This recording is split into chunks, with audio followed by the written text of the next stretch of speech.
Hey everybody, it's Leslie from Sew A Lot Creative Sewing Centers in Centerville, Ohio and Lexington, Kentucky. I am coming to you with this month, the month of October's Kimberbell Digital Dealer Exclusive Project Instructions. This month we are doing a zippered crossbody bag in the hoop. It comes in two sizes. The project is completed in the hoop except for a little bit of sewing on your straps. So let's get started with the project and see what you think. So the first thing we're going to do is prepare the fabric for our strap and our loop. So you've got two pieces of fabric cut into strips, either a 2-inch or 3-inch strip based upon which size bag you're creating. I'm going to take my two strips and I'm going to lay them one on top of the other in the corner. On the bottom is going to run down towards me, towards my feet at the table, and then I'm going to lay the other one across the top. I'm going to take my straight edge from corner to corner, and I'm going to mark. Just like you were if you were creating binding for a quilt, if you've done that, we're just sewing both pieces together on a diagonal. It makes the seam less visible and bulky. I like to put a pin in on either side of my line just to keep things from shifting. And then we're going to stitch across this line and open our fabric up to create the strip. So now I'm just going to start by stitching on that line across that diagonal. Once I've stitched my line, what's going to happen here is I'm going to be able to open my fabric and create one long strip. So by opening that L shape, I'm going to get one long strip. I am going to trim this off about 1/4 inch first, just to reduce the bulk. Next, what we're going to do is we're going to take our long strip of fabric that is our strap and going to be our handles. We're going to fold this in half and I'm going to press it to find a crease in the center line. Once we find that crease, then I'm going to open it back up and we're going to fold in both sides to the center and then fold in half again. So let's get started and I'll show you how to do that. So from here, I'm going to fold wrong sides together so the right side of my fabric is facing out. And I'm just going to create that nice crease down the center all the way the length of my fabric. Just going to scooch it down my ironing board as I go, creating that nice center fold. If you have a sasher tool, you could easily use this as well for this step. By starting it off, getting it folded, I can feed this through my sasher tool. I like to pin it down to my ironing surface, and I can take this and run my iron right along that sasher tool all the way down, creating the fold. I'm going to turn it around so you can see a little better. I'm going to take it all the way up to the point and pressed. I'm just going to fit my iron right in there against it and slide the tool down. Just another gadget that's helpful in creating those nice folds. It helps to kind of fold it as you go and keep it straight for you. We're going to do that the length of your fabric. Once you have the length folded, we're going to open it back up and we're going to fold in to that line. So again, you're going to be with your right side on the outside. You're going to fold that into the center line and fold this into the center line. You can do one side at a time or both at once, whatever is easiest for you. I like to start and get one side going and then bring the other side in to meet it. And then I just work my way down, making sure that both pieces come into that center line nice and even. Again, for another tip and trick, you can use the simple sasher tool by folding those in together and weaving it through the next size down, allowing that to fold your fabric as you move down the iron. So it just glides along my iron as I gently fold those pieces in. It's just another option if this is a tool that you have or like to use. And you're just going to do that the length of your fabric. Again, without the tool, you're just going to pull those into the center together, press down, and then once we have that, we're going to go back and fold in half and press one more time before we start stitching. So once I've folded all of it in, I'm going to take those folds and fold them in half on top of each other and press that nice and crisp to give us our perfect piece to stitch down and hem to create our strap. If you want to, I like to spray this with a little best press. When I press my fabric before I even begin this process, I definitely like to use a little best press. Now we're ready to take it to the machine so that we can top stitch this together. So now that we have our strap pressed and folded all in on itself, so we have no raw edges, everything's gonna look really nice and pretty, we're just gonna top stitch along both edges. I'm gonna start by doing the open edge first. And I do like to increase my stitch length when I do this. Make sure you match your top and bottom thread so that you don't see either one, because this is top stitching and it's gonna be visible on both sides of the strap. So just remember to change that out. And then I'm just gonna stitch along here. I've just placed my needle down in, and I'm using the red guideline on my presser foot. I know you can't really see that, but that first red guideline on my standard presser foot. You could use a different presser foot with an edge. You can move your needle position over. Lots of options for top stitching.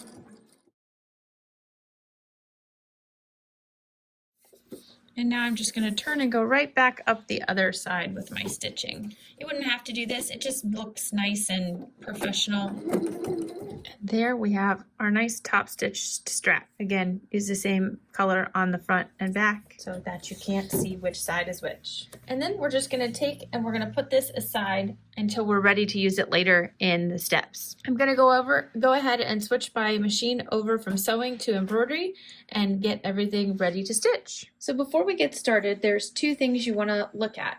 Your embroidery design comes in two different sizes, so you can have two different size finished bags. One is for an 8x12 and one is for a 5x7 hoop. The one we're doing here today is for the smaller one, for the 5x7 hoop, but you will have cutting instructions that will differ for the two different sizes, and you will also have two design files for each bag. We're going to talk a little bit about that in just a minute. But when we get ready, we have to do some preparation for our fabric. So once we have our fabrics chosen and cut out, your lining fabric, there will be 3 pieces: your largest rectangle, the middle, and the smallest one. This piece is going to be the below the zipper, and this piece is going to be the above the zipper lining. On both of those pieces, we're going to do some folding. We're going to set aside that larger piece of our lining, and on this piece, one of the short sides, we're going to fold it down a 1/2 inch. I love this pressing tool for this. I like to spray it, and then I'm going to press right over my hot hammer to give me that nice straight 1/2 inch line. And then I'm going to do the same thing with my above the zipper piece of fabric. Again, I'm going to get my nice straight line. I'm going to create that nice crease with my iron. And then I'm going to set those aside with my other lining piece. So all 3 of those are together. When you're doing this fold, you're going to fold it so that the wrong sides are together on both of these, just like we're creating a hem. So just when you fold that down, you're folding it wrong sides together. The other thing you're going to need, if you're working with applique fabrics, the applique fabrics for the top of the design, for the little cathedral window circles, if you're using with regular fabric, you're going to make sure that you put a piece of fusible backing on those applique fabrics. So you just want to cut a piece of fusible backing, Kimberbell fusible backing, SF101, woven fusible, any of those types of fabrics, to adhere to the back to give those just a little more stability. In a couple of the samples that you'll see that I have done and that I'm working on, I'm going to use some other types of fabric for my appliques, so I'm not necessarily going to do that every time, just if I'm using cotton fabric.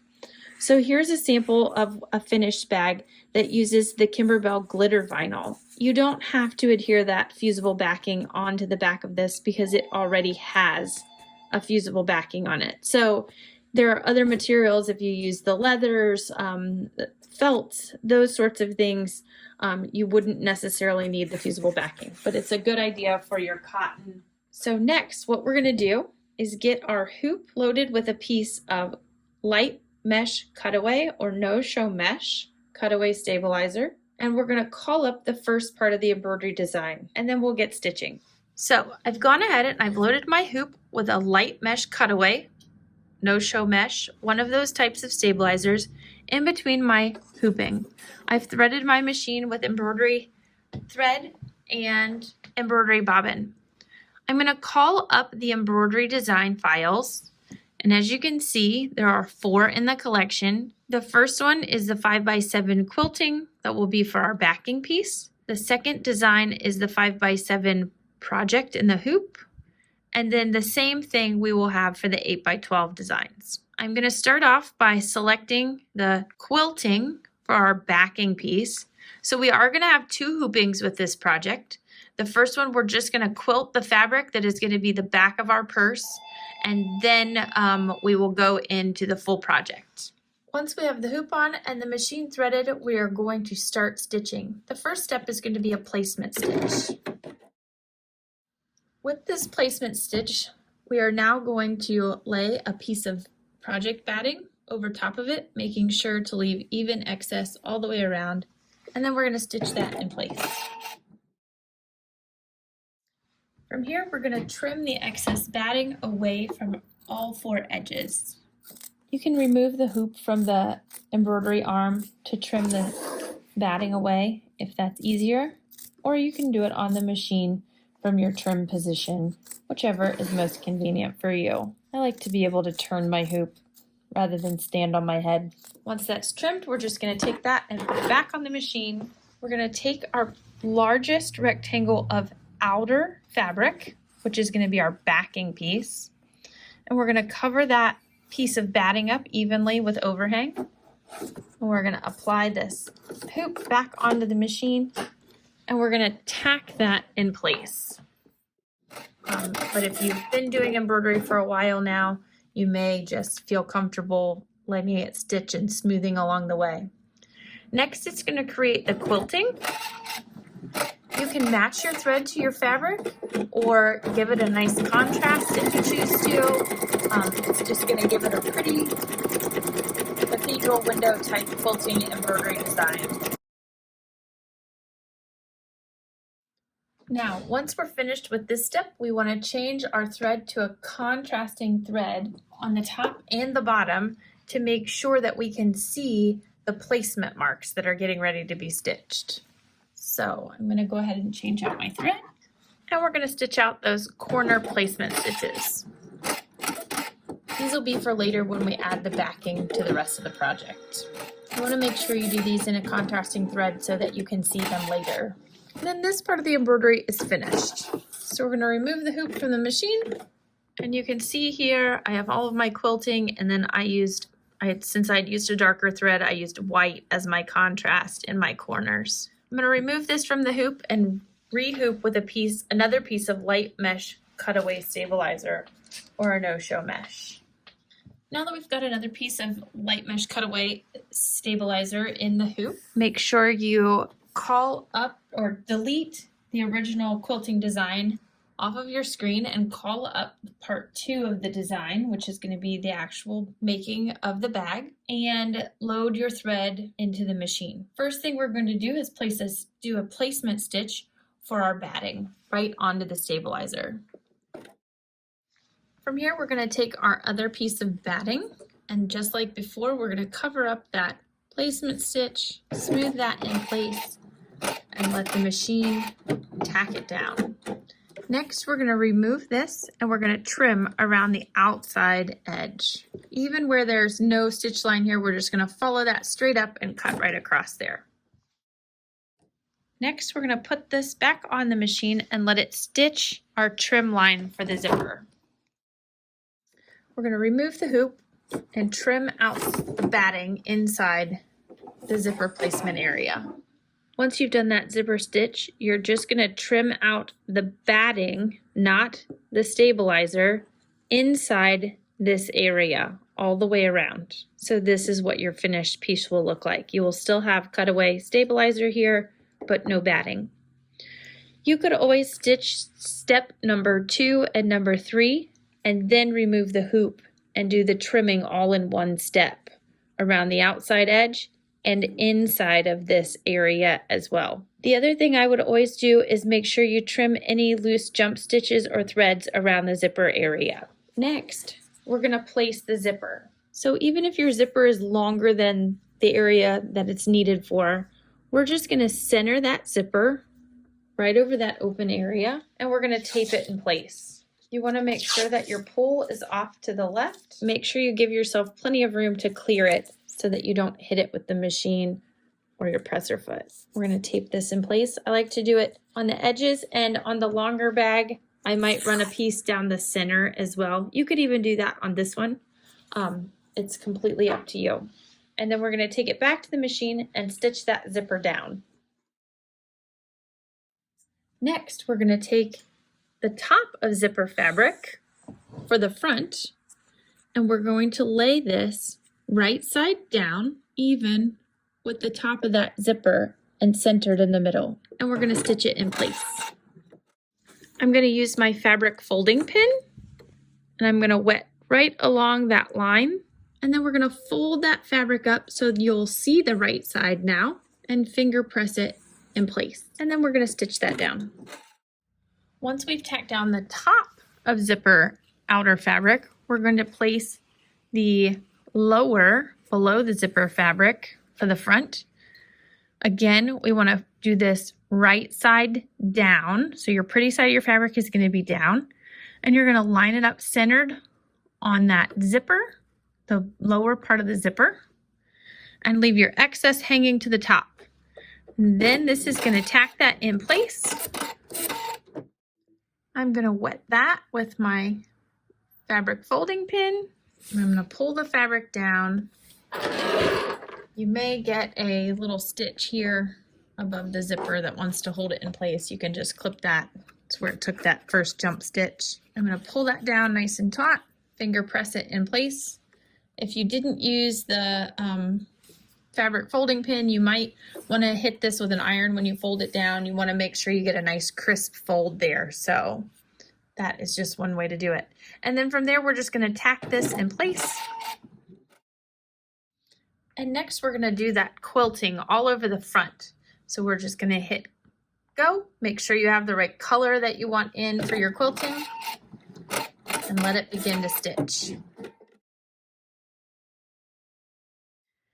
Next, once your quilting is complete, you're going to change your thread color to something you can see so that you can do the placement stitches and the tack downs for your applique pieces. These applique pieces are split into groups. It's not necessarily a whole 4 points for every single one. So you'll kind of want to refer to the diagram in the instructions to see what colors are going to go where, so that when you choose your color palette, you'll just have an idea of where they're going. Also know, if you want to make all of your appliques the same color, it's going to stitch them as a placement and a tack down, a placement and a tack down, a placement and a tack down, until you get through all of the sections of applique, and then do around the outside edges. So I didn't do that as one solid piece of glitter on the white. I did that as multiple different pieces for the applique, just based on how the design was created. So I'm going to take my first piece of fabric and cover up the first area of applique placement, and then I'm going to tack that down. Now remember, if you're using cotton fabric, you'll want to make sure you back these pieces with some kind of fusible backing. And then it's going to finish here, and we're going to trim around that portion before we move on to the next applique step. Once we've trimmed, we're going to do the placement stitch. And we're going to cover up that next placement stitch with our second applique fabric. And we're going to trim around those applique pieces. Once all the appliques are placed and trimmed around, you're going to stitch the decorative stitch around all of the edges. It's not a full satin stitch, it is kind of an open stitch. So you want to make sure that you've trimmed very nice and cleanly along these lines all the way around. Also, remember that it is going to be one color of thread that's going to go around all of these outside edges. So you want to pick something that coordinates with everything. Once we've completed the applique stitching around the design on the front, we're going to flip the hoop over to the back side. You're going to take your beneath the zipper lining piece, which is your middle size of your lining color. You're going to have folded one of the short edges a ½ an inch down, and that's what you're going to place right underneath the zipper. And I just like to line it up with that line right below where the zipper teeth line is. And we tape that in place. You want to make sure you tape this well so that it doesn't flip up on you and get caught as it's going around and tacking it down. Once you have that taped in place, again with that fold here, and you're looking at the pretty side of the fabric, you're going to flip this back over, attach the hoop, change to your thread color that you prefer for assembly, and you're going to tack that piece in place. Once that's tacked into place, we're going to remove the hoop again. I'm going to remove this tape that I secured this with on the top edges. You're going to find your above the lining piece, which is your smallest lining piece that also has that 1/2 inch fold, and the folded edge is going to land right above those zipper teeth, and we're going to tape this in place. Once that's secured, we're going to flip the hoop back over, reattach it, and stitch that one in place. Next, we're going to stitch the placement markings for our tabs that we're going to use. So if you are not going to make this a purse with a strap, if you're just making it a zipper bag, you wouldn't do this step. You would skip this here. But I'm going to put in a thread that I can see just a little bit better. It's going to stitch 2 small lines at the top. Meanwhile, I'm going to take my strap that I created and I'm going to cut 2 pieces off that are going to be used for my tabs. Now, I'm going to veer a little bit from the directions here. It's going to tell you to fold these in half, put the raw edge up above that line, a 1/2 inch to a 1/4 inch, a 1/4 inch to a 1/2 inch, and stitch those in place. Before we do that, I'm actually going to go ahead and attach my D-rings. In the directions, it calls for using 1 inch key rings. That works very well, and you can slide those on and off. So that's why you don't have to necessarily put these on first. But with this smaller purse especially, it only uses a 1/2 inch strip. So I like a little bit smaller piece. So I'm going to use this D-ring, which means I need to attach it first because otherwise I'm not going to be able to get it on there. So I'm going to loop that D-ring on there. I'm going to have my tape ready, and I'm going to bring this above my marking that I just stitched, and I'm going to tape it in place. I'm going to tape right over that metal piece so that I know it's clear of the stitch line. What you have to remember is just because it's clear of the needle, you also need to make sure that it's clear of the foot as it's going to pass by here. So I'm going to do the same with both. And you just want to make sure that you're placing these evenly so that when you go to put your bag on it, it hangs nice and even. Once I have those taped in place, I'm going to stitch them down. Now, depending on your machine, you have a couple options. You can always slow down the speed when you're doing this because you are going up and over that big thick hump. Plus, we've gone ahead and added that extra piece of metal in there, so we want to make sure that our foot's going to clear it. So you can slow the speed of your machine down with your speed selector. Or if you have a machine that can utilize your foot control for embroidery, you can utilize your foot pedal to tack these in place. The reason that that is a nice benefit is because you can control how fast or slow something goes with the pressure on your foot. So if I need to quickly stop so that I can adjust or move something, it's a lot faster than me reaching up and hitting my start-stop button. When it's finished, I'm going to remove the tape that's close to that edge. And what I'm going to do is I'm actually going to tape the metal piece down to the center. And I'm reusing the same tape. Before I do that, I want to make sure that I open up my zipper about 3/4 of the way. Make sure that zipper pull is out of the way. This will just help to keep my metal flaps from flipping up. Once I have my tabs hooked on to something visible again, to stitch the corner registration marks that we're going to match up with our quilted backing from our first hoop. Now that we've got those placement marks stitched here, we're going to flip that hoop over to the back side. And we're going to take thumbtacks and place it into the corner of those placement stitches. One in each corner of the top and the bottom. And then when we flip this over, we're going to take that piece that we pre-quilted in our first hooping, and we're going to line those same corner markings up, right sides together, and poke those thumbtacks through. So I like to lay this on a flat surface In your instructions, it'll tell you before you place this piece on, once you poke those thumbtacks through on the back side, that you should tape them in place. They usually go in pretty tightly. I've never had one fall out, so I don't necessarily tape them because we're going to take them out anyway. But if you notice your thumbtacks don't want to stay in place or they're falling out, you could always stick a piece of Kimberbell tape on the back side of them. Once you have that pinned in place and everything's lined up, you're going to take your tape, and I like to tape above, and I like to use a pretty good sized piece because I don't want this to shift. Now, before you proceed, you need to make sure you flip over. If you've put tape on or thumbtacks in, you need to pull those out. We're going to take this back to the machine and stitch it in place. Again, you want to make sure that if you put those metal rings in, they haven't come up within your stitching line. That's why we taped those down. You can use speed control and slow the machine down at this part. Use your foot control. But as you can see, if you keep that stuff all out of the way, it's perfectly fine. Next, we have one more step before we can flip and see what we've created. And I'm going to take my last large rectangle. It's my last piece of lining fabric. And I'm going to put them right sides together. So I'm going to be looking at the wrong side of the fabric, right sides together. And I'm going to tape that in place on the back side of the hoop. Then we're going to put the hoop back on the machine. And we're going to stitch one more time. This is going to put that last piece of lining on. And it will leave us a hole where it's going to cut, or where we're going to flip through. So don't be concerned.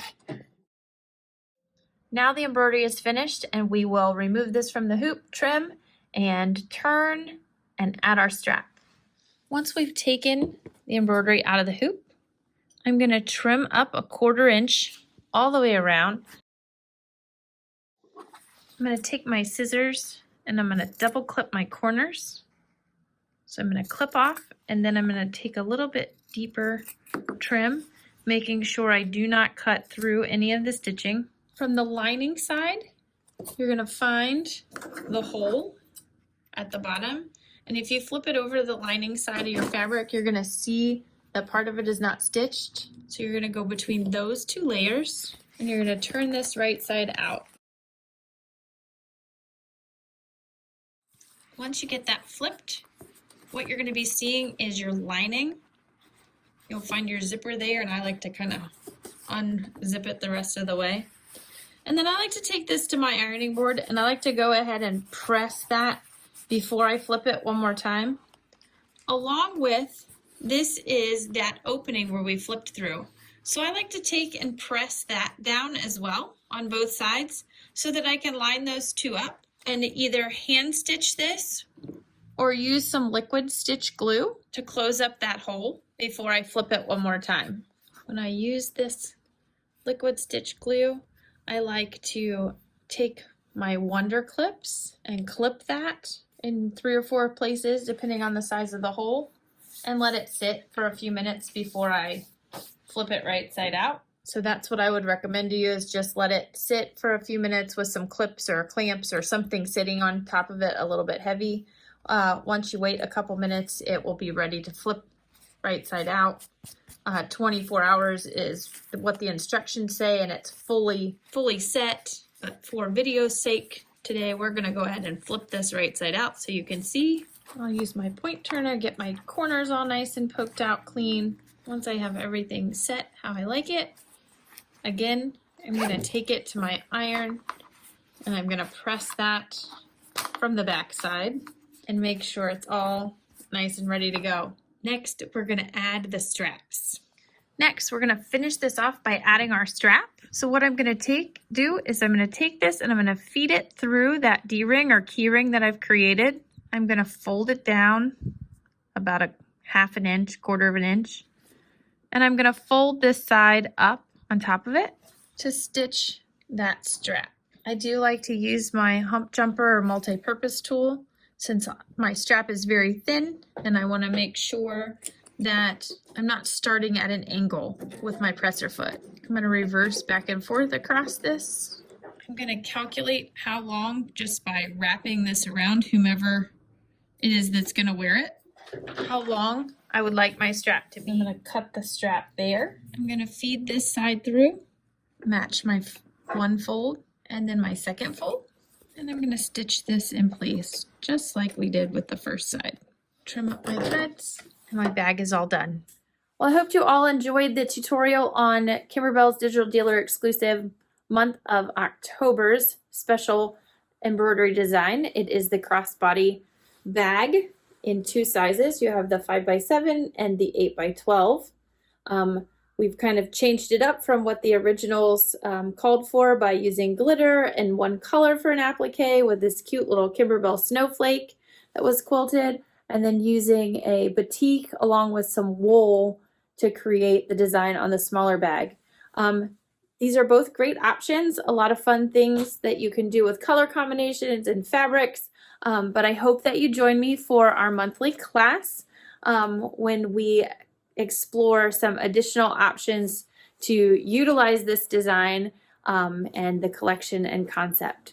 So I'll see you all then. Thanks.